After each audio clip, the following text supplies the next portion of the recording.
On souhaitait, par rapport à cette interpellation au Salon de l'agriculture, pouvoir témoigner d'un grand écart qu'on a de plus en plus de mal, nous, à vivre en tant qu'enseignants, en tant que conseillers vie scolaire. Les collègues qui sont présents aujourd'hui viennent de différents établissements. Et pour faire le lien avec d'autres sujets, nous étions aussi présents l'année dernière et on prenait des notes sur le lancement de la campagne, la belle campagne, l'aventure du vivant. L'année dernière, on prenait des notes et on essayait d'échanger, on a continué d'ailleurs l'année durant avec notre administration, sur ce que nous, on considérait déjà comme quelque chose qui commençait à ressembler à un grand écart. Ce grand écart, il est en train de devenir aujourd'hui très préoccupant pour l'avenir justement de nos formations agricoles.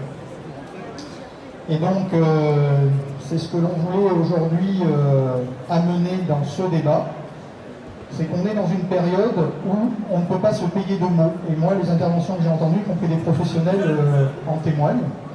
J'entendais tout à l'heure sur Ecophyto, voilà, il y a des exigences à la fois sociétales, à la fois professionnelles. On est avec des agriculteurs qui ont toujours été dans le mouvement, mais aujourd'hui on est sur un mouvement qui est complexe. On est sur un mouvement qui, y compris, amène des souffrances. Et nous, en tant que personnel de l'enseignement agricole, on est aussi en train de mesurer cet écart. Alors pour être clair, vous donner juste quelques exemples, on est à un moment charnière, on est à un moment où des décisions fortes vont se prendre pour l'avenir justement des métiers que vous préparez. Et on est à un moment où effectivement, le grand écart, c'est par exemple, alors qu'on lance cette grande campagne et qu'on en a les premiers fruits, quelques milliers d'élèves qui viennent de rejoindre l'enseignement agricole à la rentrée 2019, et on espère que ce sera la même chose à la rentrée 2020. On a un schéma d'emploi, alors tout de suite, vous voyez, là on change de registre, on est dans quelque chose de plus gestionnaire, ce qui n'est pas un gros mot non plus par ailleurs. Mais on a un schéma d'emploi qui a été prévu sur le quinquennat. L'année dernière, c'était moins 50 emplois à la rentrée en dépit de 3000 élèves à peu près, 3000 apprenants qu'on a eu en plus. Et là, on nous en annonce 82 mois encore à la rentrée. Alors pour ceux qui sont hors de l'enseignement agricole, ça fait très peu.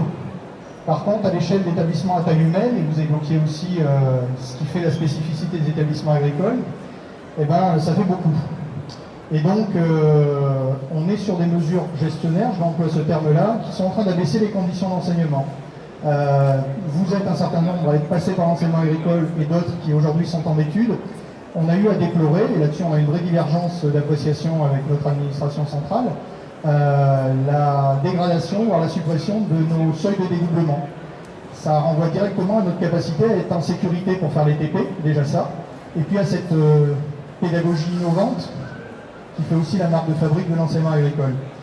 Donc si vous voulez, ce grand écart-là fait qu'on est déjà, nous, en très très grande difficulté. Et quand je dis nous, il y a eu un séminaire de proviseurs adjoints il y a 15 jours, y compris l'administration centrale a eu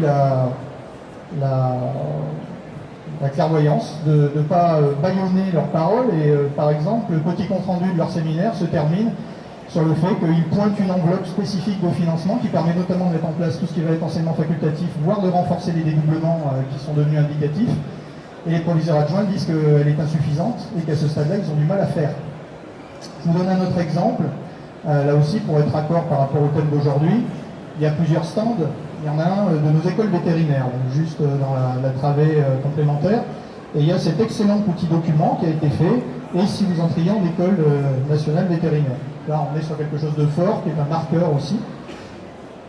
Et ça se termine par juste après le bac. Donc là, on est sur une réforme majeure aussi du quinquennat. Alors après, chacun en pense ce qu'il en veut. Il n'empêche que Jean-Michel Blanquer a impulsé cette réforme. Alors on cherche, du coup, à quelles conditions on rentre dans l'enseignement agricole. Et nos collègues des écoles véto et la DGE, parce que c'est en accès libre à la direction générale, terminent en indiquant l'option mathématique complémentaire est vivement conseillée. Vivement conseillé. Or, cette option, aujourd'hui, sauf à ce que Philippe Vincent me contredise, on est en échange depuis plusieurs mois pour que l'ensemble de nos lycées puissent proposer aux élèves qui souhaitent faire veto cette option. Vivement conseillé. Aujourd'hui, on n'a pas la garantie, alors qu'ils s'inscrivent début mars, nos élèves. Vous voyez, on est dans quelques jours. On n'a toujours pas la garantie d'être capable de leur la proposer. Donc voilà des choses qui sont assez concrètes et qui nous inquiètent. Et pour terminer, dernier élément, sur les métiers de demain. C'est un chantier nécessaire, c'est extrêmement réjouissant que de se dire que chacun va y contribuer, et on a nous aussi rempli un certain nombre d'enquêtes. Par contre, très concrètement, il nous manque un grand plan. Alors pourtant, on a eu une circulaire qui vient de sortir sur le enseigner autrement, tout à fait intéressante. Par contre, pour terminer là-dessus, vous le savez, ça a été rappelé aussi dans plusieurs conférences aujourd'hui et depuis le début du salon, on a à peu près la moitié des agriculteurs dans les 10 ans qui vont partir en retraite.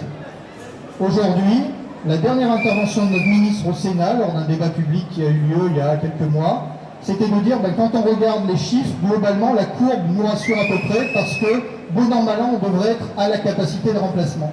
Ça ne nous satisfait pas, ça n'est pas suffisant. On attend quelque chose avec une vraie ambition, et y compris pour accompagner ces agriculteurs et les différentes filières dans la transition agroécologique, c'est le terme qu'on emploie, et sociale nécessaire. Voilà, donc on est bien là pour contribuer, mais on est là aussi pour alerter. À un moment, il faut que les mots et les intentions se mettent en rapport avec des actes et un vrai accompagnement du monde agricole.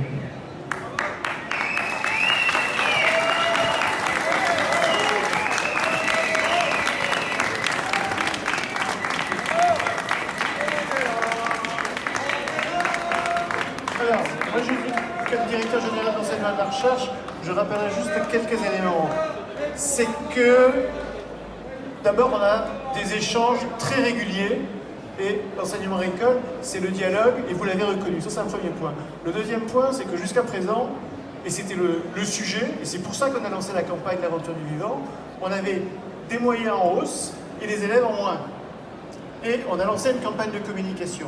Et avec la mobilisation de tous, c'est-à-dire des 3 ministres qui étaient là l'an dernier, qui étaient là à nouveau ce matin, qui se sont engagés, et des équipes sur le terrain dans leur diversité, on a réussi à inverser la tendance. Et on l'a inversée en quelques mois. Et l'objectif maintenant, c'est de l'amplifier. Ça, c'était mon deuxième point. Et le troisième point, c'est de dire que les décisions du schéma d'emploi que vous avez évoqué, elles ont été décidées il y a voici 2 ans, quand on était dans la configuration que j'ai indiquée.